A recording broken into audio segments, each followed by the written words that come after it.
Newcastle players jet off to Saudi Arabia for warm weather training. Eddie Howe and his Newcastle United team have jetted off on their controversial trip to Saudi Arabia.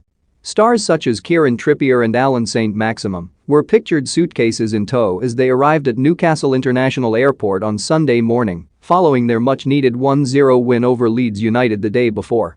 As revealed by Sportsmail, the squad will fly to Jeddah for a warm weather training camp, during which they will also play a game, although media are not allowed. The trip marks the team's first visit to the Gulf Kingdom since they were taken over by the country's public investment fund in October. Co-owner Amanda Stavely, who we understand will travel with the squad, had to convince the Premier League that the club would not be controlled by the Saudi state and that PIF was a separate entity. However, Amnesty International fear the visit will turn into another PR opportunity for the Saudi authorities, who are trying to sportswash their appalling human rights record. In a press conference, Howe did not say whether he and his squad would meet officials such as Crown Prince Mohammed bin Salman and PIF Governor and Newcastle Chairman Yasser Al-Rumayyan, but said the trip was a football decision. The team depart having won their first away game of the season and just their second of the campaign so far. Speaking before the Leeds match, Howe said the Saudi break was a good idea despite the unwanted attention it will attract. "I think it's a worthwhile exercise.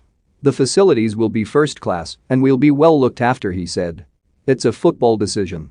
We are doing it for the benefit of the players in our fight to stay in the division, that's my only thought. There will be no distraction from my side. It's about making sure the players are focused on the next game." Newcastle's players were told last week that they would be going to Saudi during their 17-day gap between matches. It is thought the destination was suggested at the invite of the owners. The team will be able to enjoy a 17-day break between games, as their next Premier League fixture is not until February 8 at home to Everton. Howe said he had always planned to take the squad away during this period and was not worried about the lengthy flight to Jeddah. "I think the travel is manageable, the distances aren't too far," he said. "We have quite a big gap before our next game.